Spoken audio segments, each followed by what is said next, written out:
ఓం ఆప్యాయంతు మమాంగాని walk ప్రాణశ్చక్షుశ్రోత్రమథో బలమింద్రియాణి చ సర్వాణి సర్వం బ్రహ్మ ఉపనిషదం మాహం బ్రహ్మ నిరాకుర్యాం మా బ్రహ్మ నిరాకరోత్ అనిరాకరణమస్త్వనిరాకరణం మే అస్తు తదాత్మని నిరతేయ ఉపనిషత్సు ధర్మా తే మయి సంతు ఓం శాంతి శాంతి శాంతి 281వ పేజీ 8వ అధ్యాయం 10వ ఖండం మొదటి మంత్రం. య ఏష స్వప్నే మహీయమానం చరతి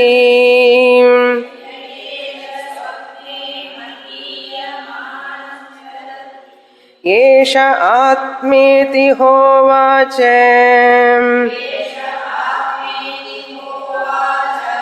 ఏతదమృతమభయం ఏతద్బ్రహ్మేతి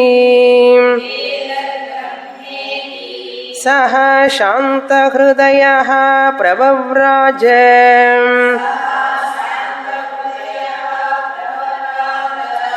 సహ ప్రాప్యైవ దేవాన్ ఏతద్భయం దదర్శ తద్యద్యపీదం శరీరమంధం భవతి అనంధః సహ భవతి యది శ్రామమశ్రామః నైవైషోస్య దోషేణ వేషోస్య దోషేణ దుష్యతి. ప్రజాపతి ఇంద్రుడికి విరోచనుడికి ఆత్మవిద్యని బోధిస్తున్నారు. ఈ ఆత్మవిద్యని ఈ అధ్యాయంలో దహర విద్య అని ప్రజాపతి విద్య అని పిలువబడుతున్నది. ప్రజాపతి చేత చెప్పబడింది కనుక ప్రజాపతి విద్య. ప్రజాపతి అంటే చతుర్ముఖ బ్రహ్మ, హిరణ్య గర్భుడు. ముండకోపనిషత్తులో చూసాం మనం. బ్రహ్మ దేవానాం ప్రథమ సంభవూహ విశ్వస్య కర్త భువనస్య గోప్త. మొట్టమొదటిగా హిరణ్య గర్భుడే బ్రహ్మదేవుడే ఆ పరమాత్మ నుంచి ఆత్మవిద్యను పొందాడు. ప్రథమ సంభవూవ, మొదట పుట్టింది ఆయనే. ఆయనకి పరమాత్ముడు బ్రహ్మ విద్యనిచ్చాడు. ఆ విద్యనే ఆయన తర్వాత ఆయన మానసపుత్రులందరికీ బోధిస్తున్నాడు. నారదుడు, సనత్కుమారుడు, అనేక మందికి అలా బోధిస్తూ ఇక్కడ ఈ అధ్యాయంలో ఇంద్రుడికి విరోచనుడికి కూడా బోధించాడు. కానీ విరోచనుడు మొదట చెప్పినటువంటి మొదటి పాఠం ఏంటి? అక్షిణి పురుష ఆత్మ దృశ్యతే అని చెప్పాడు. మనం 9వ ఖండంలో 8వ ఖండంలో చూసాం. ఏం చెప్పాడంటే ఇక్కడ ప్రతిబింబం కనపడుతోంది మన కళ్ళల్లో. ఆ ప్రతిబింబ ఆత్మ ఛాయాత్మే మన ఆత్మ అని చెప్పారు ప్రజాపతి. ఆయన ఉద్దేశం ఒకటి, వీళ్ళు అర్థం చేసుకున్నది ఒకటి. ప్రజాపతి ఉద్దేశం ఏంటి? మనం అక్కడ ప్రతిబింబం చూసేటప్పుడు ఎవరి ప్రతిబింబం కనపడుతోంది? మన ప్రతిబింబమే కనపడుతోంది కళ్ళల్లో చూసేటప్పుడు. ఇంకా వాళ్ళు అడిగారు, మరి పెద్ద పాత్రలో నీళ్లు పోసి చూసినా కూడా ప్రతిబింబమే కనపడుతుంది, అద్దంలో చూసినా కూడా ప్రతిబింబమే కనపడుతుంది కదా, అదేమిటని అడిగితే అది కూడా ఆత్మే అన్నారు ప్రజాపతి. ఇక్కడ ప్రజాపతి ఉద్దేశం ఏంటంటే ఈ శరీరం కాకుండా ఆత్మ అనేది ఒకటి ఉన్నది, తెలుసుకుంటున్నది ఏదో ఉందో అది ఆత్మ. ఆ ప్రతిబింబాన్ని చూస్తున్నటువంటిది ఆత్మ. నేను అన్న తర్వాత ఏం చూస్తున్నావు అక్కడ? శరీరం కనపడుతోంది, కళ్ళు కనపడుతున్నాయి, ఇంద్రియాలు కనపడుతున్నాయి. కనుక స్థూల శరీరం కనపడుతోంది, మన ఇంద్రియాలైనటువంటి కళ్ళు కనపడుతున్నాయి. ఈ స్థూల శరీరం, కళ్ళు, వాటి వెనక ఉన్నటువంటి నేను అదే ఆత్మ అని గ్రహించకుండా ఆ మొదటి పాఠంలో వాళ్ళు ఏం అర్థం చేసుకున్నారంటే ఈ స్థూల శరీరమే ఆత్మ, ఈ కళ్ళు ముక్కు చెవులు ఉన్నటువంటిది ఏదో ఇదే ఆత్మ అనుకున్నారు. ఈ శరీరం కాకుండా దీనికి వెనకాల నేను అనేది ఒకటి ఉంది, ఎరుక. ఆ ఎరుక అనేది ఆత్మ, చైతన్యం. ఈ శరీరం పోయినా కూడా ఉంటుంది, ఈ శరీరం అంతా వ్యాపించి ఉంటుంది. కనుక ఆ ఆత్మ అనేటువంటిదే ఈ ప్రతిబింబ రూపంలో ఛాయాత్మగా కనపడుతోంది అన్నారు. అది ప్రజాపతి ఉద్దేశం.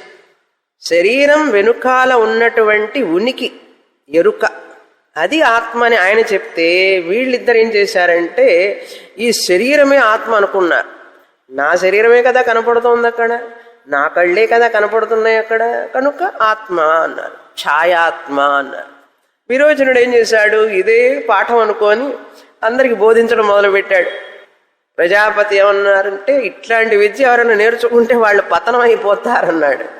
దేహాత్మవాదాన్ని గనక తెలుసుకుంటే వాళ్ళకి ముక్తి రాదు అని చెప్పి ప్రజాపతి అనుకున్నారు మనస్సులో. కానీ ఏం చేస్తాం, వస్తే వస్తారు, మళ్ళీ పాఠం చెప్దాం, తృప్తిపడి వెళ్ళిపోయిన తర్వాత వాళ్ళకి మనం ఏం చెప్పలేం కదా. కానీ ఇంద్రుడు ఏదో పూర్వజన్మ పుణ్యం వలన మళ్ళీ తిరిగి వచ్చాడు. వస్తే ఎందుకు వచ్చారు అని అడిగితే మీరు చెప్పిన దాంట్లో నాకు తృప్తి కలగలేదు, నాకేమిటో ఇంకా వెలితిగా అనిపిస్తున్నది, ఏదో తెలుసుకోవాల్సింది ఉందేమో అనిపిస్తున్నది నాకు, కనుక తర్వాత ఇంకేమన్నా ఉందా చెప్పండి అంటే ఈ దేహం, ఈ శరీరం, మనస్సు అమృతం కాదు, అభయము కాదు, మీరన్న లక్షణాలు దీనికి లేవు, కనుక ఆ అమృతం అభయం ఏమిటో అది చెప్పండి అంటే సరే రెండోసారి పాఠం మొదలుపెట్టారు. ఏమిటి? ఈ స్వప్నం. మళ్ళీ తర్వాత 32 సంవత్సరాలు చేయమన్నాడు, అక్కడే ఉండి సర్వీస్ చేయమని చెప్పారు, సేవ చేయమన్నారు ఆశ్రమంలో. పాపం మళ్ళీ 32 సంవత్సరాలు, అపరాణి వర్షాణి అని అడిగాడు. 32 సంవత్సరాలంటే ఆల్రెడీ చేశాను కదండి అని అనొచ్చు కదా. అంటే కాదు ఇంకొక మరికొన్ని 32 సంవత్సరాలు, అపరాణి వర్షాణి ద్వాత్రిశతగం అన్నారు. అంటే 32 సంవత్సరాలు సర్వీస్ చేయమంటే చేశాడు. అయిన తర్వాత మళ్ళీ పాఠం, రెండో పాఠం చెప్పారు. ఏం పాఠం చెప్పారు? మనం కలగనేటప్పుడు కలలో ఒక పురుషుడు ఉంటాడు, కలలో కలగనేవాడు ఉంటాడు. ఈ మెలకువతో ఉన్నవాడు నిద్రపోతున్నాడు. ఇక్కడ ఆ నిద్రపోయినప్పుడు వాడి మనస్సులో నుంచి వాసనల రూపంలో ఏవైతే జాగ్రత్తలో చూశాడో, జాగ్రత్త అవస్థలో ఆ చూసినవే మళ్ళీ కలలో బయటికి వచ్చి కనపడుతున్నాయి. ఆ కలలో ఏం చూశాడు అంటే స్వప్నం కలగంటున్నాడు. కలగనేవాడు అన్నీ చూస్తూ ఉన్నాడు. కలలో చూస్తూ ఉంటే ఆ కళ, స్వప్నం ఎవరికి వస్తున్నదో వాడే ఆత్మ అని చెప్పి తెలుసుకో అన్నారు. చైతన్యం ఆత్మ అన్నారు ప్రజాపతి. మళ్ళీ ఏం చేశాడు ఇంద్రుడు? ఈ స్వప్నం కలగనేవాడే ఆత్మ అనుకొని స్వప్నాత్మవాది అయిపోయినాడు. స్వప్నమే, స్వప్నాన్ని తెలుసుకునేవాడు, స్వప్న పురుషుడే ఆత్మ అనుకున్నాడు. స్వప్న పురుషుడే ఆత్మ అని భావించాడు. కానీ ప్రజాపతి ఉద్దేశం ఏంటి అక్కడంటే, నేను కలగంటున్నాను, కలలో ఒక శరీరం, ఈ శరీరంతో సంబంధం లేదు కదా కలలో, అవునా? ఈ శరీరం పడుకోనుంది, చెక్క మొద్దులాగా పడుకోనుంది కదలకుండా, ఈ శరీరంతో పనిలేదు. కానీ కలలో ఏవో తింటున్నాడు, తాగుతున్నాడు, చూస్తున్నాడు, అన్నీ చేస్తున్నాడు. అదొక వేరొక శరీరం. కలలో స్వప్న శరీరం, కల శరీరం, మళ్ళీ అందులో ఇంద్రియాలు, కళ్ళు, చెవులు, ఈ కళ్ళ పనిచేస్తున్నాయి కలలో, కాదు కదా. కలలో వేరే కళ్ళు, కలలో వేరే మనస్సు, కలలో వేరే బుద్ధి, కలలో వేరే ఇంద్రియాలు, కలలో వేరే శరీరం, అవన్నీ వేరే. ఈ శరీరం, ఈ కళ్ళు, ఈ ముక్కు, ఈ చెవులు లేవు అక్కడ, దీనికి సంబంధం లేదు. అన్నీ అక్కడ చూస్తున్నాడు. అక్కడ నేను, తర్వాత స్వప్న శరీరం, స్వప్న ఇంద్రియాలు, స్వప్న మనస్సు, అన్ని వస్తువులు ప్రపంచం, స్వప్న ప్రపంచం. ఈ నేను అనేది చూడండి, నేను తెలుసుకుంటున్నాను, ఆ తెలుసుకునేవాడు ఆత్మ అని అర్థం చేసుకోకుండా ఇంద్రుడు ఆ కలగనేవాడు లోపల కలలో ఉన్నాడు చూశాడు ఒకడు, వాడు ఆత్మని అనుకున్నాడు. ఇప్పుడు కలగనేవాడు ఒకడు తిరుగుతున్నాడు కలలో, ఆ స్వప్న పురుషుడే ఆత్మ అనుకున్నాడు ఇంద్రుడు. అలా అనుకొని వెళ్ళిపోయినాడు. మళ్ళీ అయ్యో వినకుండా పూర్తిగా అర్థం చేసుకుండా వెళ్ళిపోతున్నాడే అనుకున్నాడు ప్రజాపతి. ప్రజాపతి ఉద్దేశం ఏంటి అక్కడ పాఠం చెప్పినప్పుడు, అక్షిణి పురుషుని తెలుసుకునేవాడు నేను ప్లస్ ఎరుక, నేను తెలుసుకుంటున్నాను, ప్రతిబింబాన్ని తెలుసుకుంటున్నాను. ఆ నేను అనేవాడు ఆత్మ. మళ్ళీ స్వప్నంలో కూడా స్వప్న శరీరాన్ని తెలుసుకునేవాడు, స్వప్న ఇంద్రియాలను తెలుసుకునేవాడు, స్వప్న మనస్సుని, స్వప్న ప్రపంచాన్ని తెలుసుకునేవాడు. ఆ నేనులో మార్పు లేదు చూసారా, ఆ నేనులో మార్పు లేదు. ఆ ఎరుక ఆత్మ చైతన్యం. అది జాగ్రత్త అవస్థలో కుడి కంటిలో చూసినప్పుడు ప్రతిబింబం చూసినప్పుడు ఆ తెలుసుకున్నవాడు ఈ నేనే. కలగనేటప్పుడు కలను తెలుసుకుంటున్నవాడిని కూడా అదే నేను, ఈ నేను. కానీ కంట్లో చూసినటువంటి ప్రతిబింబం, కుడి కన్ను, జాగ్రత్త శరీరం ఇక్కడ లేవు. కలలో శరీరం వేరు, కలలో కళ్ళు వేరు.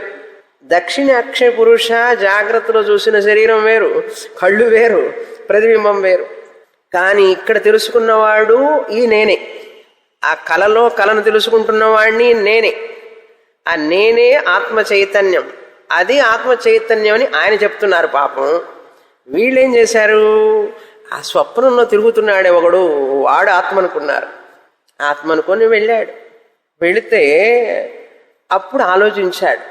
ఏమని ఆలోచించాడు ఇంద్రుడు, అది చెప్తున్నారు ఇక్కడ. యహ ఏషః స్వప్నే మహీయమానం చరతి. ఎవరైతే ఈ స్వప్నంలో తిరుగుతూ ఉన్నాడో, ఇది రెండవ పాఠం, సెకండ్ లెసన్ అనమాట. దక్షిణాక్షి పురుష మొదటి పాఠం. అక్కడ ఫెయిల్ అయినాడు. అటెంప్ట్ చేస్తుంటారు కదా, September to March, March to September అని సెమిస్టర్ లెవెల్లో అటెంప్ట్ చేస్తుంటారు పరీక్షలు. అట్లాగే ఇంద్రుడు కూడా అదే గతి. అందుకని మనం కూడా అదే ఫాలో అవుతున్నాం అనమాట. మొదటి అటెంప్ట్లో ఫెయిల్ అయినాడు ఇంద్రుడు. సరే, సెకండ్ అటెంప్ట్లో ఏమన్నా పాస్ అవుతాడంటే అక్కడ డౌటే. చూడండి, సెకండ్ అటెంప్ట్లో యహ ఏషః స్వప్నే మహీయమానం చరతి, మహీయమానః చరతి. ఎవరైతే ఈ స్వప్నంలో తిరుగుతూ ఉన్నాడో, మహీయమానః స్తుతి చేయబడుతున్నాడు. గొప్ప ఆత్మే కదా, ఆత్మ చైతన్యమే కదా ఈ జడ సూక్ష్మ శరీరంలో తెలుసుకుంటూ ఉన్నది ఈ కళని. ఆత్మ చైతన్యం లేకపోతే ఈ జడ శరీరం ఎట్లా తెలుసుకుంటుంది? మనస్సు తెలుసుకోలేదు, ఇంద్రియాలు తెలుసుకోలేవు, అన్ని జడమే కదా అవి. కనుక ఆత్మే స్వప్న శరీరం ద్వారా స్వప్న ప్రపంచాన్ని తెలుసుకుంటున్నది అని ప్రజాపతిలో వారి ఉద్దేశం. ఈ యొక్క సూక్ష్మాన్ని ఇంద్రుడు అర్థం చేసుకోలే. చూడండి పదాలు. ఏషః ఆత్మ ఇది. ఎవరైతే స్వప్న పురుషుడు కలలో తెలుసుకుంటున్నాడో గొప్ప ఆత్మ చైతన్యం, అది ఆత్మ అన్నాడు. హోవాచ, ఆత్మని చెప్పాడు. ఎవరు చెప్పారు? ప్రజాపతి చెప్పాడు. నేను అనే పదం తర్వాత తెలుసుకొనుచున్న ఆత్మ చైతన్యం ఒకటే. చైతన్యం అంటే ఎరుక కదా, చిత్ అంటే ఎరుక, తెలుసుకోవడం. నేను ఈజ్ ఈక్వల్ టు ఎరుక. ఎరుక అంటే చైతన్యం, చైతన్యం అంటే ఆత్మ. నేను ఈజ్ ఈక్వల్ టు ఆత్మ చైతన్యం. నేను తెలుసుకుంటున్నాను కదా, స్వప్నాన్ని తెలుసుకుంటున్నాను కదా నేను. ఎవడైతే అక్షి పురుషుని తెలుసుకున్నాడో, ప్రతిబింబాన్ని తెలుసుకున్నాడో, ఆత్మ చైతన్యమే నేను కదా. ఆ నేనే కదా ఈ స్వప్నాన్ని తెలుసుకుంటున్నాను కలలో. ఏమండి, కళ ఎవరికి తెలిసింది? కలగనేవాడికి తెలిసిందా కళ? కళలో ఉన్న సాక్షి చైతన్యానికి తెలిసిందా? కళలో ఉన్నవాడికి కళ కనుక తెలిసి ఉంటే మీరు మెలకు వచ్చిన తర్వాత జ్ఞాపకం ఉండకూడదు. ఎందుకంటే ఈ యొక్క మెలకుతో ఉన్నవాడు కాదు కదా కళ కన్నది. కలగనేటప్పుడు కలగనేవాడికి కళ నిజం, కళ కళ్ళ కాదు.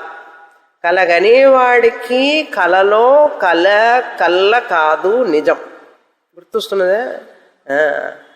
మెలకు వచ్చిన తర్వాతనే కళ్ళని తెలుస్తున్నది ఈ మెలకు వచ్చిన వాడికి. అర్థమైందా? ఈ మెలకు వచ్చినవాడే కదా, మెలకుతో ఉన్నవాడే కదా అక్షి పురుషుని తెలుసుకున్నది. అంటే నేనే కదా, ప్రతిబింబాత్మని తెలుసుకుంది నేనే కదా. కనుక ఆ నేనే కదా కలను కూడా చూశానని చెప్పగలుగుతున్నా ఉదయం లేచి. రాత్రి కలలో నేను అది చూశాను, కల చూశానన్నావు. కల చూసినవాడు ఈ ప్రతిబింబాన్ని చూసేవాడు ఒకడా కాదా? ఒకడేనా? కనుక అందులో మార్పు లేదు. నేను తెలుసుకునేవాణ్ణి అంటే తెలుసుకోవడం అనేది చైతన్యం, చిత్, consciousness. I am conscious of reflected form, reflected body in the eyes. I am conscious of. అదేవిధంగా I am conscious of my dream world. నేను డ్రీమ్ను తెలుసుకున్నాను. ఏమేమి కల వచ్చిందో కూడా ఉదయాన్నే లేవంగానే కొంతమంది అదే మొదలు పెడతారు.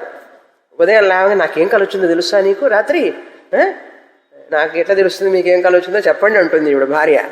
చెప్పడం మొదలు పెడుతుంది ఈవిడ. లేకపోతే ఆయన చెప్పడం మొదలు పెడతాడు. అంటే ఆ కళని తెలుసుకున్నవాడే కదా మాట్లాడుతున్నాడు. ఇప్పుడు నేనే కదా మాట్లాడుతున్నాను, నేనే కదా కళను తెలుసుకున్నవాడిని, తెలుసుకోబట్టే కదా కళను మాట్లాడుతున్నాను. కనుక ఆ నేను అనేది ఆత్మ చైతన్యం. అంతేకాని స్వప్న శరీరం ఆత్మ చైతన్యం కాదు. స్వప్న శరీర ఇంద్రియాలు, స్వప్న ప్రపంచం అవన్నీ కూడా మిథ్యా. అది తెలుసుకున్నవాడు ఆత్మ. ఏతద్ అమృతం.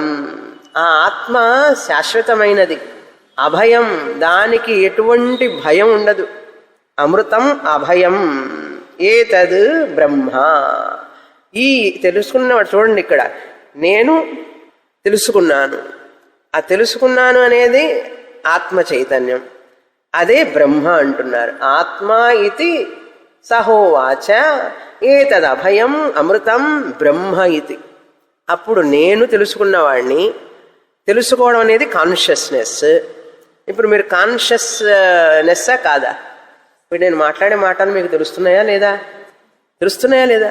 మీ పెన్నుకు పుస్తకానికి తెలుస్తున్నాయా? మీకు తెలుస్తున్నాయా? చూడండి, అంటే మీరు చైతన్య స్వరూపులు. కాన్షియస్నెస్ ఇంగ్లీష్లో అన్న దాన్నే సంస్కృతంలో చైతన్యం అంటారు, తెలుగులో ఎరుక అంటారు. మీకు ఎరుకున్నదా? నేను మాట్లాడే మాటలు మీకు ఎరుక ఉన్నదా? తెలుస్తున్నదా? Are you conscious of? అందరూ తల ఊపుతున్నారు, అవునా? అప్పుడు మీరు చైతన్య స్వరూపులా కాదా? చైతన్యం అంటే ఏమిటి? చేతన స్వరూపం, చేతనం, సెన్షియంట్ చైతన్యం. అంటే నేను అనేవాడిని చైతన్య స్వరూపాన్ని. ఎందుకంటే నేను కదా తెలుసుకుంటున్నాను. I'm conscious of. మీరు ఇక్కడ శ్రేణలో ఉన్నట్టు తెలుసా? షిరిడి సాయి హాల్లో కూర్చున్నారని తెలుసా? అప్పుడు you are conscious of or not? Consciousness అంటే చేతనం, చైతన్యం. కనుక మీరు చేతనం కనుక, మీరు కాన్షియస్నెస్ కనుక, అది ఆత్మ చైతన్యం కనుక, నేను అంటే ఆత్మ చైతన్యం కనుక ఆత్మ ఇది. ఆ ఆత్మ ఏమిటిట? బ్రహ్మ. అప్పుడు నేనే బ్రహ్మని. ఇప్పుడు నా భ్రమ పోయిందా లేదా? నేను భార్య అనుకుంటున్నాను ఇంతకాలం, ఫలానా ఆయనకి భార్యనని, భర్తనని, తండ్రినని, తల్లినని అనుకుంటున్నాను. నిజంగా నేను ఆత్మ చైతన్యాన్ని, బ్రహ్మని, అమృతం అభయం అన్నారు. అయిపోయింది టీచింగ్. ఆయన 2 వాక్యాలు చెప్పేస్తాడు. ఇంద్రుడి కన్ఫ్యూజన్ గెలోర్. చూడండి ఇప్పుడు. సహా శాంత హృదయ ప్రభవరాజ. ఇట్లా ప్రజాపతి 2వ పాఠం చెప్పిన తర్వాత హాయిగా తృప్తిగా ఆనందంగా వెళ్ళిపోయినాడు. ప్రభవరాజ బయలుదేరి వెళ్ళిపోయినాడు తృప్తిగా. శాంత హృదయ అంటే ఏమిటి? బాగా అర్థమైంది నాకు, స్వప్నాత్మ అర్థమైపోయింది అన్నాడు. కాస్త దూరం వెళ్ళాడు, ఇంకా దేవతల దగ్గరికి వెళ్ళలే. దేవాన్ అప్రాప్య ఏవ. ఇంకా దేవతల దగ్గరికి చేరక ముందే, దోవలోనే, మధ్యలోనే తద్భయం దదర్శ. ఏదో భయం ఏర్పడింది లోపల. నేను అసలు సరిగ్గా అర్థం చేసుకున్నానో లేదో అని ఒక భయం. పరీక్షలకు వెళ్ళేటప్పుడు భయం ఉంటుంది చూసారా? పరీక్ష రాసే ముందు ఆ ఆన్సర్లు రాసిన తర్వాత బయటకు వచ్చిన తర్వాత కూడా నేను కరెక్ట్గా రాశానంట అని చెప్పి వచ్చి పుస్తకం వచ్చి నోటు చూసుకుంటాం ఇంట్లో. భయం దదర్శ, భయం ఏర్పడింది. అయ్యయ్యో, ఇంత ప్రజాపతి దగ్గరికి వెళ్ళి ఇంత విన్నాను, ఒకవేళ నేను తెలుసుకున్నది సరి అయినదో కాదో అని భయం ఏర్పడి మళ్ళీ ఏం చేశాడు? అనుమానం వచ్చింది. దదర్శ తద్ యత్ అపి ఇదం శరీరం. ఇప్పుడు ఆలోచిస్తున్నాడు, ఇంద్రుడు చెప్పిన పాఠాన్ని గురించి ఆలోచిస్తున్నాడు. ఇదం శరీరం అంధం భవతి అనంధం సహా భవతి. ఇప్పుడు జాగ్రత్త అవస్థలో శరీరం అంధుడై ఉన్నాడు అనుకోండి, కలలో శరీరం వాడు అంధుడవుతాడా? అనంధ భవతి. మెలకుతో ఉన్నవాడు మామూలు వేకు అంటే మెలకుతో ఉన్నప్పుడు ఈ మనిషికి ఒక గుడ్డితనం ఉందనుకోండి, వాడు ఒకవేళ కలగన్నాడే అనుకోండి, ఆ కలలో గుడ్డితనం ఉంటుందా? ఉండదు. అప్పుడు వీడు వేరు వాడు వేరా ఆలోచన వచ్చింది. అంధ అనంధ భవతి. అంతేకాదు, యది శ్రామ అశ్రామ భవతి. ఏదైనా అంగవైకల్యం ఉన్నా మనిషికి అందులో ఉండదు, స్వప్న పురుషుడిలో ఉండదు. ఎందుకంటే ఆ స్వప్న ఆత్మ వేరు, ఈ యొక్క మెలకువతో ఉన్నటువంటి ఛాయాత్మ వేరు కనుక ఇది వేరు అది వేరు అనుకున్నాడు. న ఏవ ఏషః అస్య దోషేణ దుష్యతి. ఈ దోషాలు ఏమైనా ఉంటే ఆ స్వప్న పురుషుడిలో ఏముండవు దోషాలు. ఇక్కడ ఏదైనా దోషాలు ఉంటే స్వప్నంలో దోషాలు ఉండవు. ఒకవేళ వీడు నల్లగా ఉన్నాడు అనుకోండి, మెలకుతో ఉండేవాడు, కలలో కనేటప్పుడు సుందరంగా ఉంటుంది, తెల్లగా కనపడుతుంటాడు వాడు. నేను వెలిగిపోతున్నాను అనుకుంటాడు కలలో. అదెట్లా? ఈ దోషం అక్కడ లేదే. చూసారా? అంటే కంపేర్ చేస్తున్నాడు. మెలకుతో ఉన్నవాడు వీడే కదా కలగంటున్నది, కళ చూస్తున్నది వీడే, అయినా ఆ కళలో చూసిన వాటికి వీటికి సంబంధమే లేదు.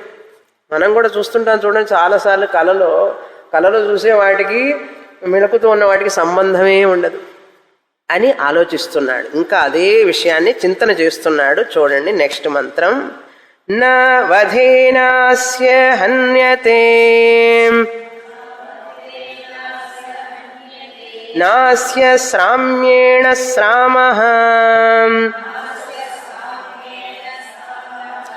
గ్రంథితో ఏవైనం విచ్ఛాదయంతి అప్రియవేత్తేవ భవతి అపి రోదతీవ నాహమత్ర భోగ్యం పశ్యామీతి. కలలో కూడా బ్రహ్మదేవుడు చెప్పినటువంటి లక్షణాలు, ప్రజాపతి లక్షణాలు ఈ స్వప్న పురుషుడిలో కూడా లేవు. ఏ స్వప్న శరీరాన్నైతే ఆత్మ అనుకుంటున్నాడో ఆ అభయం అమృతం ఏ లక్షణాలు కనపట్టాలి ఇక్కడ కూడా ఈ స్వప్న పురుషుల్లో కూడా. వీడికి అన్ని దోషాలే. ఏంటిట అవి? ఇంకా చెప్తున్నారు. న వధేన అస్య హన్యతే. ఈ యొక్క శరీరం గనక చంపబడితే ఈ శరీరం అస్య న హన్యతే. ఆ స్వప్నంలో కనకనేవాడు చనిపోడు. వీడు ఆ స్వప్నం కనేవాడు వాడు బాగానే ఉంటాడు. వీడు మాత్రం వీడికి ఏదైనా అయితే వాడికి ఏముండదు. అంటే ఇక్కడ కంపారిజన్ అన్నమాట.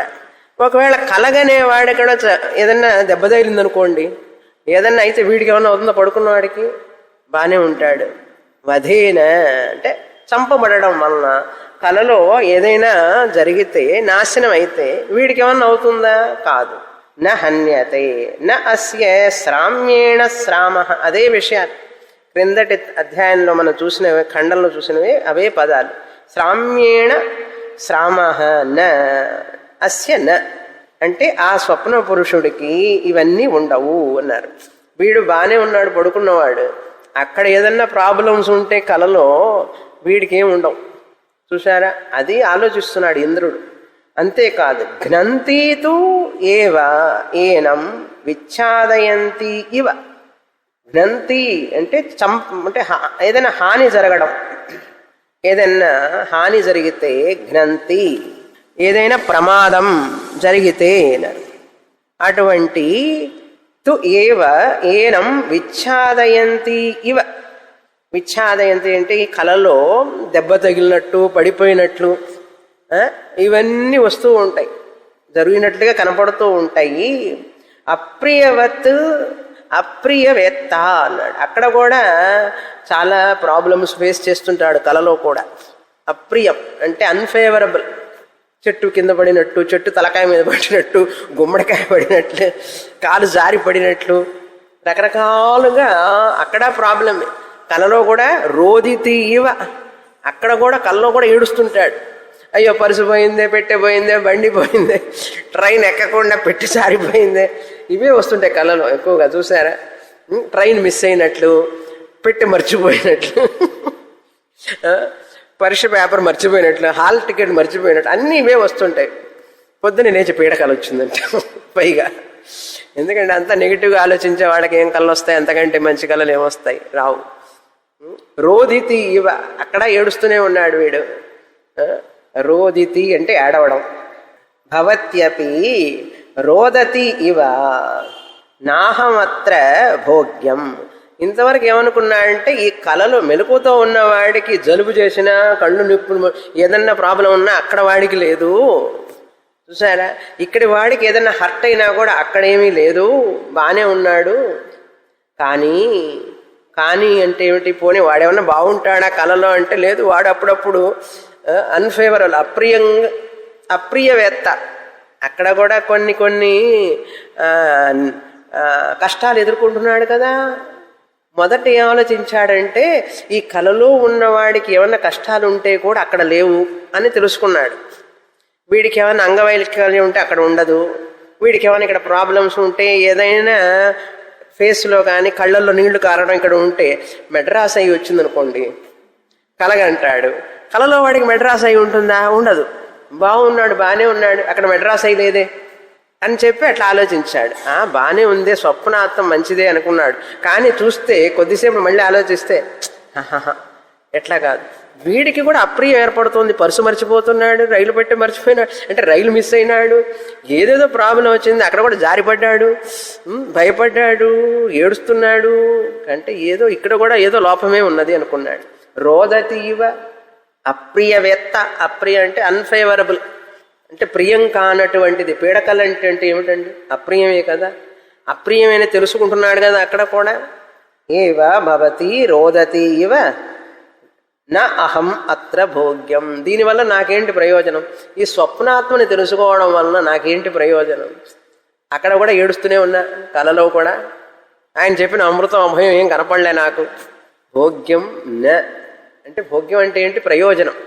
నాకు ఎటువంటి ప్రయోజనం కనపట్టలేదు, ఫలం లేదు అని అర్థం. పశ్యామి ఇది, ఏం ప్రయోజనం చూడడం లేదు నేను ఇందులో అన్నారు. కనుక స్వప్నాత్మ, ఆత్మను అర్థం చేసుకోకుండా స్వప్న పురుషుడిని ఆత్మ అనుకున్నాడు ఇంద్రుడు. అనుకునేటప్పుడు వాడికి అన్ని అవస్థలే అక్కడ. ఈ మెలకుతో ఉన్నవాడి అవస్థలు లేకపోయినప్పటికీ కూడా ఏమండి, వీడు మహా అప్పుల్లో ఉన్నాడు మెలకుతో ఉన్నవాడు. అక్కడ వాడికి అప్పులు లేవు, కొంచెం బెటర్ ఆఫ్. ఎవరు? స్వప్నంలో వాడు. కానీ కొంచెంసేపు ఆలోచిస్తే మళ్ళీ వాడికి వేరే ప్రాబ్లమ్స్ ఉన్నాయి, కనుక ఇది కూడా లాభం లేదనుకున్నాడు. అనుకుని రెండో పాఠం కూడా మళ్ళీ సరిగా పనిచేయలేదు నాకు. సరే చూద్దాం, మూడో పాఠం ఏమన్నా అర్థమవుతుందో ఇంకొకసారి వెళదాం అనుకున్నాడు. అనుకొని ఏం చేశాడు ఇంద్రుడు? మళ్ళీ సమిత్తులు పట్టుకున్నాడు చేత్తో. మూడో మంత్రం చదువుతాం ఇప్పుడు. ఇక్కడ రెండవ మంత్రంతో రెండవ పాఠం కూడా సరిగా అర్థం చేసుకోలేదని చెప్పి ఇంద్రుడు తెలుసుకున్నాడు. అసలు ఇదే పెద్ద అదృష్టం. కొంతమందికి, చాలా మందికి నాకు అర్థం కాలేదని వాడికి అర్థం కాదు. First I should know that I don't know.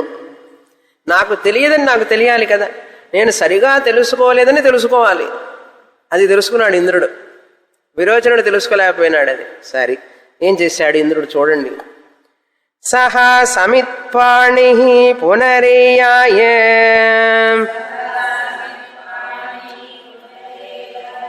తంహ ప్రజాపతిరువాచ మఘవన్యచ్ఛాంతహృదయః ప్రవ్రాజీ శాంతహృదయః ప్రావ్రాజీః కిమిచ్చన్ పునరాగమయితి సహోవాచ తద్యదపీదం భగవః శరీరమంధం భవతి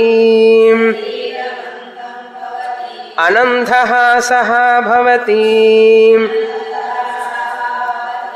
యది శ్రామమశ్రామః నైవైషోస్య దోషేణ దుష్యతి షోస్య దోషేణ దుష్యతి. తర్వాత మంత్రం కూడా న వధేనాస్య హన్యతే నాస్య శ్రామ్యేణ శ్రామః ఘ్నంతి తు ఏవ ఏనం విచ్ఛాదయంతీవ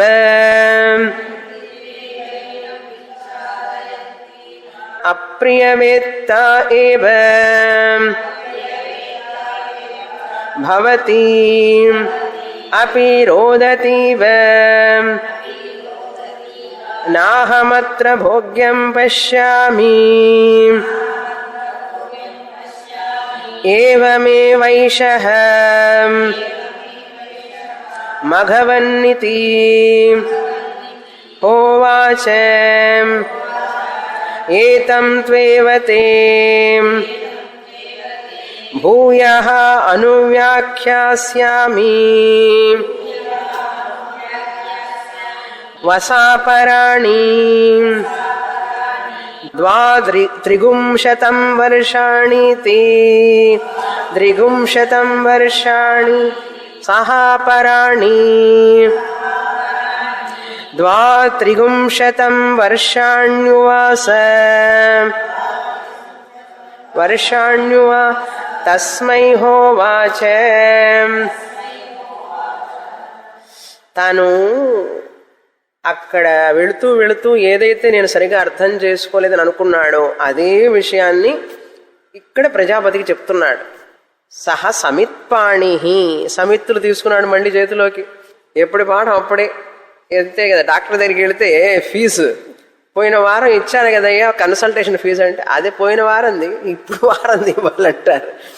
అట్లాగే సమిత్పాణి తీసుకొని వచ్చాడు మొదట, అది ఆ పాఠానికి సరిపోయింది. మళ్ళీ పాఠం నేర్చుకోవాలంటే మళ్ళీ సమిత్పాణి అన్నారు. చేతిలో పట్టుకున్నాడు. సహ ఇంద్ర, ఆ ఇంద్రుడు, సమిత్పాణి సమిధలు ఆ చేతితో పట్టుకొని పునః ఏయాయ మళ్ళీ వచ్చాడు. ఎక్కడికి? తంహ ప్రజాపతి రువాచ, వచ్చి ఆ ప్రజాపతితో ఈ విధంగా అన్నాడు. తం ప్రజాపతి రువాచ, ప్రజాపతితో ఈ విధంగా అన్నాడు. ఏమని? మఘవన్ శాంతహృదయ ప్రావ్రాజీ అంటే తమ్ అంటే ఆ ఇంద్రుడితో. ఏ ఇంద్రుడైతే మళ్ళీ సమిత్తును పట్టుకొని తిరిగి వస్తే చూసి ఏంటి మళ్ళీ వచ్చారు అన్నాడు. మళ్ళీ వచ్చారేంటి ఏమిటి అన్నాడు. మఘవన్ శాంతహృదయ ప్రావ్రాజీ ప్రజాపతి రువాచ, ప్రజాపతి విధంగా అన్నాడు ఇంద్రుడితో.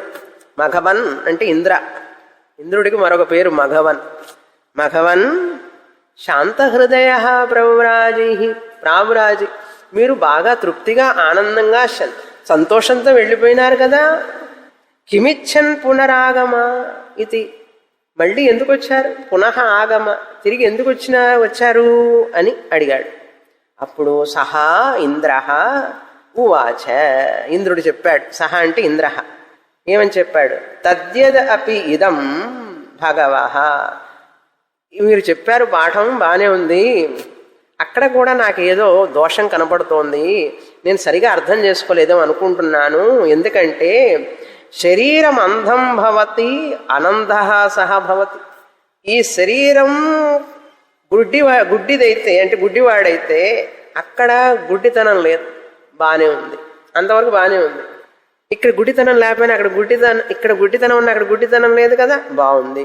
ప్లస్ పాయింట్ ఆఫ్ ద స్వప్న. ఏది శ్రామ అశ్రామ, ఇక్కడ ఏదైనా అంగవైకల్యం ఉంటే అంటే కళ్ళల్లో చెవుళ్ళు చీవు గారటం, ముక్కులో నీళ్లు గారటం, కళ్ళల్లో మద్రాసాయి ప్రాబ్లం, నోటి ప్రాబ్లం, ఏదో ఒక ప్రాబ్లం. శ్రామ అశ్రామ, అక్కడ ప్రాబ్లమ్స్ లేవు. ఈ శరీరానికి సంబంధించినవన్నీ అక్కడ లేవు. అదే తను అనుకున్నదే మళ్ళీ చెప్తున్నాడు. నా ఏవ ఏష దోష అస్య, అంటే ఇటువంటి దోషాలతో దోషేణ దుష్యతి. ఆ స్వప్న పురుషుడు ఈ మెలకుతో ఉన్నవాడికి ఉన్న దోషాలన్నీ కూడా అక్కడ లేవు. నా దుష్యతి, ఆ దోషాలన్నీ కూడా వాడికి లేవు. ఇంతవరకు బాగానే ఉందండి. నా వధేన అస్య అన్యసే, ఇక్కడ వీడికి ఏదైనా మెడుకుతూ ఉన్నప్పుడు వీడిని ఏదన్నా చేశారనుకోండి, హన్యాసి అంటే ఏదన్నా వధించారే అనుకోండి సడన్గా, అక్కడ వాడికి ఏముండదు, బాగానే ఉంటాడు. ఇవన్నీ పోలికలు చేస్తున్నాడు. న అస్య శ్రామ్యేణ శ్రామ, వీడికి ఏదన్నా ప్రాబ్లం ఉంటే శ్రామ్యేణ శ్రామ్య, అక్కడ వాడికి ఏముండదు అని చెప్పి, గ్రంథితు ఏవ ఏనం, అయినప్పటికీ కూడా అక్కడ వాడికి కొన్ని ప్రాబ్లమ్స్ ఉన్నాయి అన్నారు. ఏమని? విచ్ఛాదయంతి ఇవ, అక్కడ ఇంతవరకు బాగానే ఉన్నాడు, వీడికి ఉన్న ప్రాబ్లమ్స్ లేకపోయినా వాడికి సపరేట్గా ప్రాబ్లం ఉన్నాయన్నాడు. ఎవరికి? పీడకలగనే వాడికి. అదే కదా, పీడకల వచ్చినప్పుడే కదా బాధ, మంచి కళ వస్తే బాగానే అంటాం ఆనందంగా. అవి చెప్తున్నారు, కష్టాలు వచ్చినప్పుడే కదండి ఎవరికైనా దాని నుంచి పారిపోవాలనిపిస్తుంది. విచ్ఛాదయంతి అంటే షాటర్డ్ అంటారు. విచ్ఛాదయంతి ఏంటి? అక్కడ కూడా అన్ని పోగొట్టుకున్నట్టుగా పెట్టేంత ఓపెన్ అయిపోయి కింద పడిపోయినట్లు అన్ని. విచ్ఛాదయంతి ఏదో ఒకటి. అప్రియ వేత్త, అక్కడ కూడా చాలా అప్రియాలను చూశాడు. కలలో అపశకునాలు చూస్తాడు, కలలో బాధలు ఎన్నెన్నో అనుభవిస్తాడు.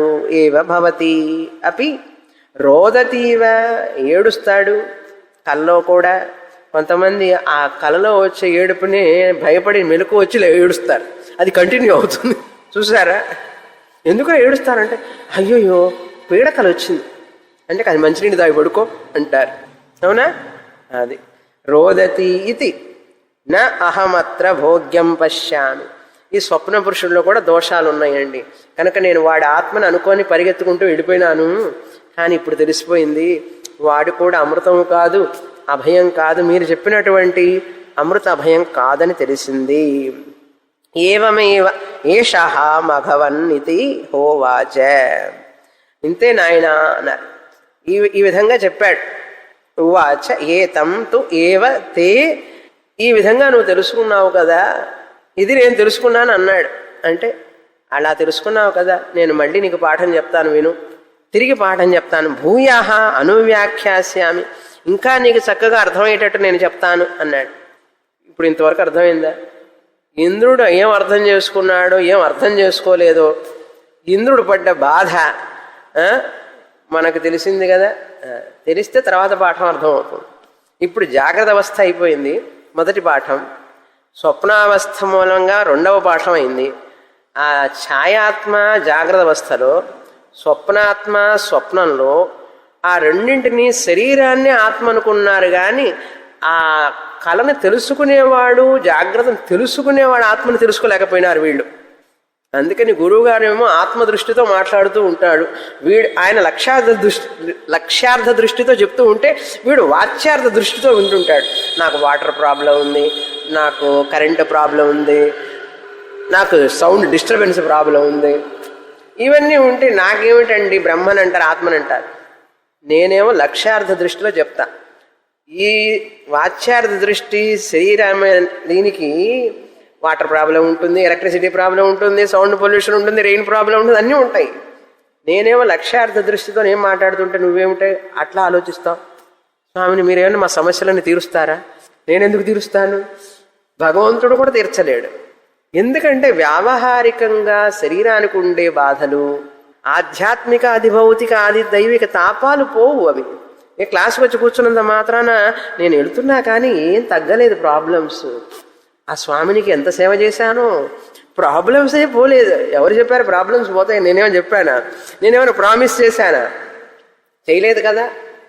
నేనేం చెప్తున్నాను, ఆ ప్రాబ్లమ్స్ని ప్రాబ్లమ్స్గా చూసే మనస్తత్వం పోతుందని చెప్పాను.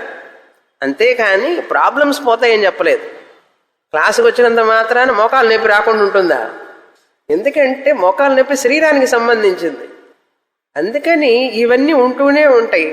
ఇవన్నీ నాకు సంబంధం లేదు అని తెలుసుకునే జ్ఞానం మనసులో రావాలి, బుద్ధిలో. అది వచ్చినప్పుడు మనకు ఇవన్నీ కూడా ఇంతే ఇట్లా ఉంటూనే ఉంటాయి. కానీ వాటి వల్ల మనకేమీ నష్టం లేదు, మనం ఏమీ చెయ్యలేము వాటితో. అవి అట్లా అనుభవిస్తూ ఉండాలి అంతే. అది నేను విడివిడిగా చూసుకోవడం అలవాటు అవుతుంది. అర్థమైందే? అది బెనిఫిట్ అని చెప్పా. మళ్ళీ ఒకసారి గుర్తు చేస్తున్నా. మళ్ళీ ఎవరికన్నా అనవసరంగా ఎక్స్పెక్టేషన్లన్నీ పెట్టుకుంటే తర్వాత అట్లాంటి ఎక్స్పెక్టేషన్ ఏమి పెట్టుకోవద్దు. ఓకే, సేఫ్ సైడ్గా చెప్తున్నా నాకు కోసం ముందే. అటువంటివన్నీ మఘవన్ ఇతి హోవాచ. పశ్యామి ఇతి, ఇతి వరకు ఇంద్రుడు చెప్పిన మాటలు. ఏవం ఏవ ఏషః మఘవన్, అదే ఆత్మ అన్నాడు. ఏవం ఏవ ఏషః, అదే ఆత్మని చెప్తున్నాను నేను. ఆ తెలుసుకునేవాడు ఎవడైతే ఉన్నాడో వాడు ఆత్మ నేను చెప్తున్నాను అన్నాడు. ఏషః అంటే ఆత్మ, తెలుసుకునేవాడు. ఇది హోవాచ అని చెప్పి మళ్ళీ సరే ఏతం తు ఏవ తే భూయాః, ఇదే విషయాన్ని నీకు ఇంకా మళ్ళీ అర్థమయ్యేటట్లు చెప్తాను అన్నాడు. అయితే ఏం చేయాలి ఇప్పుడు? వస అపరాణి, మళ్ళీ నువ్వు ఇక్కడే ఉండు 32 సంవత్సరాలు అన్నాడు. ఇది ఎక్కడ గొడవ అయ్యా, ఇప్పటికీ 64 సంవత్సరాలు అయిపోయింది 2 పాఠాలకి, మళ్ళీ 32 సంవత్సరాలంటే ఏమండి మొత్తం ఎంత అయింది? 32 32 32 ఎంతండి? 96 సంవత్సరాలు. సరే ఏం చేస్తాం మరి? 23 అన్నారు. 32 సంవత్సరాలు. వర్షాణి వస, ఉండు ఇక్కడే. సహ హ అపరాణి, ఆ ఇంద్రుడు ఏం చేశాడు? 32 సంవత్సరాలు వర్షాణి ఉవాస ఉన్నాడు. ఎందుకంటే చూడండి ఇంద్రుడి పట్టుదల. సరేలేవయ్యా ఇప్పటికే 64 సంవత్సరాలు ఉన్నాను, ఇంకే ఉంటానని చెప్పి వెళ్ళిపోయినాడా? మళ్ళీ 32 సంవత్సరాలు. దీనివల్ల మనకేం తెలుస్తుంది? తీవ్ర జిజ్ఞాస, తీవ్ర ముముక్షుత్వం ఉంటే ఎన్ని కష్టాలకైనా మనిషి ఓర్చుకుంటాడు. అవి కష్టం అనిపించవు మనిషికి, అవి కష్టం అనిపించవు.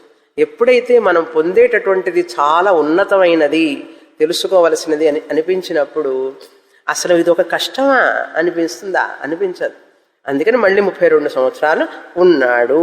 ఉవాస తస్మై హోవాచ, అప్పుడు అటువంటి తస్మై అంటే ఏమిటి? అట్లా 32 మరో 32 సంవత్సరాలు ఉన్నటువంటి అటువంటి ఇంద్రుడితో ఈ విధంగా ప్రజాపతి 3వ పాఠం మొదలుపెట్టారు. 3rd లెసన్, 3rd ఇయర్ అనమాట. ఫస్ట్ ఇయర్ అయిపోయింది, 2nd ఇయర్ కోర్స్ అయిపోయింది, 3rd ఇయర్ కోర్సు వచ్చారు. అట్లా అంటే మనం కూడా ఎన్ని సంవత్సరాలు చదవాలి అర్థమైందా ఇప్పుడు? అందుకని నిరుత్సాహపడద్దు. ఇంద్రుడు అంతటి వాడికే అర్థం కాకపోతే మనం ఎంత అని చెప్పి కొంచెం ఉత్సాహం. మనం కూడా పర్వాలేదు ఇంకా ఇంద్రుడితో పోలిస్తే అనుకోండి, అంతే. తర్వాత 11వ ఖండం చదువుతాం. 283వ పేజీ, మొదటి మంత్రం. ఇప్పుడు ఇక్కడ ఏం చెప్పబోతున్నారంటే జాగ్రత్త అవస్థ మొదటి పాఠం చెప్పారు, స్వప్నావస్థలో 2వ పాఠం చెప్పారు, ఇంకొక అవస్థ మిగిలింది సుషుప్తి అవస్థ. ఆ సుషుప్తి అవస్థ పాఠం చెప్పబోతున్నారు ఇప్పుడు. ఇక్కడ విశేషం ఏంటంటే జాగ్రత్త అవస్థలో స్థూల శరీరం, స్థూల ఇంద్రియాలు, మనస్సు అన్నీ పనిచేస్తూ ఉంటాయి. నేను ప్లస్ స్థూల శరీరం, ఇంద్రియాలు, మనస్సు. స్వప్నంలో స్వప్న శరీరం, సూక్ష్మ ఇంద్రియాలు, సూక్ష్మ మనస్సు అక్కడ ఉంటాయి. నేను అనేది ఒకటే అన్నిట్లో కూడా. మళ్ళీ నిద్రలో స్థూల శరీరం లేదు, సూక్ష్మ శరీరము లేదు, నేను మాత్రం ఉన్నాను. అందుకని నిద్ర ద్వారా పాఠం నేర్చుకోవడం ఈజీ. నిద్ర ద్వారా పాఠం నేర్చుకోవడం ఈజీ అంటే నిద్రలోకి వెళ్ళమని కాదు. ఏమండి, నిద్ర ద్వారా పాఠం నేర్చుకోమన్నారు కదా, అప్పుడు నిద్రలోకి వెళ్ళమంటారా మమ్మల్ని? నిద్రపుచ్చుతారా? ఒక జోలపాట పాడి నిద్రపుచ్చండి, బాగా అర్థం చేసుకుంటా అన్నా. అయ్యా నేనేం జోలపాట పాడక్కర్లేదు, అది పాడకుండానే వస్తుంది. నిద్ర అనేది మెలకువతో ఉండి నిద్ర గురించి అర్థం చేసుకో, అది చెప్పబోతున్నారు. ఏం చెప్తారో చూద్దాం. చాలా ముఖ్యమైనటువంటి పాఠం. తద్యత్రైతత్ సుప్తః సమస్తః సంప్రసన్నః స్వప్నం న విజానాతి ఏషః ఆత్మేతి హోవాచ ఏతదమృతమభయం ఏతద్బ్రహ్మేతి సహ శాంతహృదయః ప్రవ్రాజ సహ ప్రాప్యైవ దేవాన్ ఏతద్భయం దదర్శ నాహం ఖల్వయమేవం సంప్రత్యాత్మానం జానాతి అయమహమస్మీతి నో ఏవేమాని భూతాని వినాశమేవాపీతో భవతి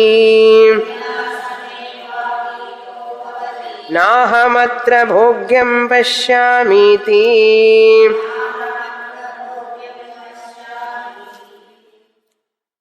మూడో పాఠం మళ్ళీ ఫెయిల్. ఇక్కడ కూడా ఫెయిల్యూరే పాపం ఇంద్రుడు. సరే, మూడో పాఠం ఏమిటి చెప్పారు అంటే తత్ అత్ర ఏతత్ సుప్తః అన్నారు. ప్రజాపతి చెప్తున్నారు ఇక్కడ ఎవరైతే తత్ అంటే ఎప్పుడు ఈ వ్యక్తి నిద్రలోకి జారుకుంటాడో, అత్ర సుప్తః నిద్రలోకి జారుకోవడం అంటాను చెప్పదు ఆడతారా పదం. నిద్ర ఎందుకండి జారుకోవడం ఏమిటండి? నిద్రలోకి అంటే నేను ఇప్పుడు నిద్రపోవాలి అనుకుని నిద్రపోతాడా? పడుకున్నాడు, నిద్ర అలా వచ్చేస్తుంది, అవునా? దాన్ని నిద్రలోకి పోతున్నప్పుడు నీకు నిద్రలోకి పోతున్నాను అని తెలియదు, దాన్నే జారటం అంటారు. జారుడు బండి తెలుసా? అక్కడ పైన కూర్చున్న తర్వాత ఆ కిందకి జారడం మొదలు పెడితే ఆగుతావు మధ్యలో. లేదు నేను ఇప్పుడు జారను అనుకోండి, మధ్యలో ఒకసారి మొదలు పెట్టామంటే అది జారుతాం. నిద్ర కూడా అంతే, నిద్రలోకి జారడం అంటారు. ఈ పదం ఎక్కువగా వార్తకు వచ్చిన ఏమిటో నిద్రలోకి జారిపోయినాను అంటాడు. ఆ పదం ఒక్కసారి ఆలోచించి చూడండి, అసలు జారటం అంటే ఏమిటి? మన ప్రయత్నం లేకుండానే తెలియకుండానే క్లాసులో కూడా అప్పుడప్పుడు ఏమండి క్లాసులో స్వామిని మాట్లాడుతుంటే నిద్రలోకి జారిపోవడం ఏమిటండి? జరుగుతుంది. అలసిపోయి ఉంటే శరీరం పాపం, పాఠం అర్థం కాకపోయినా కూడా ఒక్కొక్కసారి జరగవచ్చు. శరీరం అలసిపోయింది అనుకోండి, ఒక్కొక్కసారి ఏమవుతుందంటే బాగా ఏజ్ ఎక్కువ ఉన్నవాళ్ళు ఏదైనా శరీర వ్యాధి వలన చిన్న చిన్న ప్రాబ్లమ్స్ వల్ల మందులు వేసుకుంటుంటారు కొంతమంది ఇళ్లలో. ఆ మందుల ప్రభావం ఉంటుంది, మెడిసిన్ ప్రభావం. పాపం వాళ్ళకి ఇష్టం లేకపోయినా కూడా నిద్ర వస్తుంది. ఏం చేస్తాం? పర్వాలే, నిద్రపోతే ఏమైంది, మంచిదే. నిద్ర మంచికే కదా, ఒంటికి మంచిది. నిద్రపోండి అంటాను నేను. అందుకే అంటే ఎప్పుడు నిద్రపోకండి, అప్పుడప్పుడు నిద్ర వస్తే ఓకే. సరే, అత్ర సుప్త నిద్రపోతే ఏమవుతుందట? సుప్త అంటే నిద్ర. సమస్త సంప్రసన్న అన్నీ కూడా అందులో కలిసిపోతాయి. సంప్రసన్న అంటే ప్రశాంతంగా ఉంటాడు అక్కడ. ఎందుకండి ప్రశాంతం అంటే? ఈ కలలో కనేవాడి బాధలు అక్కడ లేవు, మెలకుతో ఉండేవాడి water problem, current problem, phone problem, ఈ ప్రాబ్లమ్స్ ఏమి అక్కడ లేవు. శరీర బాధలు లేవు, స్థూల శరీర బాధలు లేవు నిద్రలో. కలలో వల్ల వచ్చే బాధలు శ్రామ, రోదతి అట్లాంటివన్నీ ప్రాబ్లమ్స్ లేవు. ఇక్కడ కలలో వచ్చే ప్రాబ్లమ్స్ లేవు, మెలకుతో ఉన్నప్పుడు వచ్చే ప్రాబ్లమ్స్ లేవు, ఉన్న ప్రాబ్లమ్స్ కూడా గుర్తుండవు. అది సంప్రసన్న. స్వప్నం న విజానాతి. ఏమండి అక్కడ ప్రశాంతంగా ఉంటుందన్నారు, ఎట్లాగండి అన్నాడు. ఎందుకంటే అక్కడ కళ కూడా చూడడు, పీడకల రాదు, ఏమీ ఉండదు, గాఢ నిద్ర. న స్వప్నం విజానాతి, స్వప్నం కూడా తెలియదు వాడికి. ఏషః ఆత్మ. ఎక్కడైతే నిద్రలో జాగ్రత్తలో ఉన్న సమస్యలు కానీ శరీరానికి సంబంధించి కంటికి ఒంటికి అన్ని సంబంధించినవి ఏమీ లేవో, ఈవెన్ కళలోకి సంబంధించిన ప్రాబ్లమ్స్ కూడా లేవు, అక్కడ ఉన్నాడే ఎవడో, అవి తెలియకుండా ఇవి తెలియకుండా ఏమీ తెలియకుండా ఉన్నాడు చూసావా? ఏమీ తెలియడం లేదని తెలుసుకుంటున్నాడు ఒకడున్నాడు చూసావా? ఇవన్నీ చెప్పొచ్చు కదా ఆయన, అది చెప్పలే. వాడెవడో ఉన్నాడే, కళలో సమస్యలు లేకుండా జాగ్రత్తలో ఉన్న సమస్యలు లేకుండా ఒకడు ఉన్నాడు కదా, నేనేమి తెలుసుకోవడం లేదు అని తెలుసుకుంటున్న వాడు ఒకడు ఉన్నాడు కదా, వాడే ఆత్మ అన్నాడు ఆయన. ఆయనకేం పాపం తేలిక చెప్పుకొని వెళ్ళిపోతాడు ప్రజాపతి. ఇక్కడ ఇంద్రుడు అర్థం కాక కష్టపడుతున్నాడు. ఏషః ఆత్మ, ఆ నిద్రపోతున్నాడే ఏమీ తెలియకుండా హాయిగా ఉన్నాడు చూసావా, వాడే ఆత్మ అన్నాడు. సరే బాగుంది. ఓ వాచ ఉవాచ అయిపోయింది చెప్పడం పాఠం. ఏతద్ అమృతం, ఇదే అమృతం, శాశ్వతమైనది, అభయం, భయం లేనటువంటిది, పరిచ్ఛిన్నం కానటువంటిది బ్రహ్మ అన్నాడు. అనంగానే మళ్ళీ పాపం ఇంద్రుడు శాంత హృదయ ప్రభవ్రాజ, శాంత హృదయంతో వెళ్ళిపోయినాడు. సహా దేవాన్ అప్రాప్య, దేవతల దగ్గరికి వెళ్ళడానికి ముందే మళ్ళీ భయం దదర్శ, భయం వచ్చి పడింది. ఏమిటి? ఇప్పుడు ప్రజాపతి చెప్పిన పాఠాన్ని గురించి మళ్ళీ ఆలోచించడం మొదలుపెట్టాడు. ఏం ఆలోచించాడు చూడండి, ఇక్కడ చాలా ముఖ్యమైనటువంటిది. న అహం స్వప్నం న అహం న ఖలు అయం ఏవం సంప్రత్యాత్మానం జానాతి. సరే, ఇప్పుడు మొదటి సమస్య వచ్చింది ఇంద్రుడికి. నేను నిద్రపోతే ఈ కలలో సమస్యలు లేవు, జాగ్రత్తలో సమస్యలు లేవు, కానీ నేను నిద్రపోతున్నాను అని నాకు తెలియదే. ఆయన ఏం చెప్పాడు? ఈ మెలకుతో ఉండే ఇంద్రియాలు లేవు, శరీరము లేదు, స్వప్న శరీరాలు లేవు, ఇంద్రియాలు లేవు, ఏమీ లేని స్థితి, ప్రశాంత స్థితి అన్నాడు. బాగానే ఉందయ్యా, నేను నిద్రపోతుంటే నేను నిద్రపోతున్నానని నాకు తెలియదు కదా. ఖలు ఏవం ఆత్మానం న జానాతి సంప్రత్యాత్మానం. ఎవరైతే నిద్రపోతున్నాడో వాడు నిద్రపోతున్నాను అని తెలుసుకోలేకపోతున్నాడే, ఆ నిద్రపోయేవాడు. అంతేకాదు అయం అహమస్మీయతి, ఈ వీడే నేను నిద్రపోతున్నాను, ఇప్పుడు బాగా మంచి గాఢ నిద్రలో ఉన్నాను అని వీడికి తెలియదే. నిద్రపోయేవాడికి ఇంద్రుడికి ప్రశ్న వచ్చింది. మనకి ఎప్పుడైనా వచ్చినాయి ఈ ఆలోచనలు? ఇంద్రుడికి వచ్చినాయి, మనకు నేర్పుతున్నాడు పాఠం. అహం అస్మి, ఈ నిద్రపోయేవాడిని నేనే అని ఏమన్నా తెలుస్తుందా? అక్కడన్నా కొంచెం బెటర్. మెళకువతో ఉన్నప్పుడు మోకాలు నొప్పి నాకు తెలుస్తున్నది, తలనొప్పి తెలుస్తోంది, కంటి నొప్పి తెలుస్తుంది, అవి తెలుస్తుంది అనుకుంటున్నాను ఎట్లయినా. ఆ కళలో కూడా కాస్త ఏదో తెలుస్తున్నది, కష్టమో సుఖమో ఏదో తెలుస్తున్నది. ఇక్కడ అది కూడా లేదు, ఏమీ లేకుండా, ఏం తెలుసుకోకుండా అహం అస్మి, నేనున్నాననే తెలియటల్లా. ఇంత మొదటికే మోసం వచ్చింది ఇక్కడ. అక్కడ కనీసం నేనున్నాను, ఏదో పండి నొప్పితో ఉన్నాను, తలనొప్పితో ఉన్నానని ఉన్నది అక్కడ. ఇక్కడ కూడా కలలో ఏదో కలగ అంటున్నాను అని ఉన్నది, ఇక్కడ అది కూడా లేకుండా పోయినానే అనుకున్నాడు. అయం అహమస్మి ఇది నహ నో ఏవం ఏవ ఇమాని భూతాని. పోనీ ఈ ప్రపంచం అంతా తెలుస్తుందా అంటే అది లేదు. మెలకువతో ఉంటే కనీసం అన్నీ కనపడుతూ ఉంటాయి, అన్నీ చూస్తూ ఉంటే ఆనందంగా ఉంటుంది. కలలో కల ప్రపంచాన్ని చూస్తాను. ఇక్కడేమిటయ్యా నిద్రలో ఆత్మ అంటావు, బ్రహ్మ అంటావు, ఏమీ కనపడటం లేదే, ఏ ప్రపంచము లేదు. ఇమాని భూతాని, ఈ ప్రపంచంలో ఏ వస్తువులు కనపడటం లేదు. అప్పుడేమైంది నా పని? వినాశమేవ, నేను పూర్తిగా నశించినట్లే.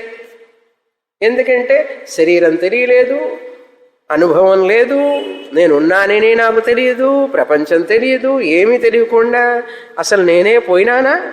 వినాశమే, అసలు నేనే లేకుండా పోయినానే. ఈ నేనే లేకుండా పోయినటువంటి స్థితిని బ్రహ్మం అని చెప్తావా నాకు? ఇది ఎట్లా పాఠం అవుతుంది? వినాశమేవ అపీతః భవతి అంటే వినాశాన్ని పొందిన వాడిని అవుతాను కదా. అంటే చివరికి ఏమిటి? శూన్యంగా మిగిలిపోతాను కదా. నా అహమత్ర భోగ్యం పశ్యామి, ఇక్కడ నాకేమీ సుఖం కనపడటం లేదు, లాభం కనపడటం లేదు, ప్రయోజనం లేదు. ఈ యొక్క సుషుప్తి పాఠంతో ఇంకా మోసాను. మరి ఏం లేకుండా పోయినాను, నేనే లేకుండా పోయినాను, నేననేవాడినే లేను, నేనే తెలుసుకోలేకుండా పోతున్నాను. ఇది ఎక్కడి పాఠం అయ్యా? ఈ సుప్తాత్మ ఈ సుప్తాత్మ కూడా వల్ల నాకు ప్రయోజనం లేదు. అయితే ఏం చేస్తాడు పాపం? మళ్ళీ నాలుగోసారి వస్తాడు పాఠానికి. తర్వాత మంత్రం చూస్తాం వచ్చే వారం.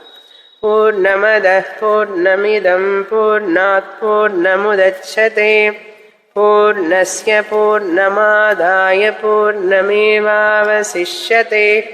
ఓం శాంతి శాంతి శాంతి. హరి ఓం. శ్రీ గురుభ్యో నమః. హరి ఓం.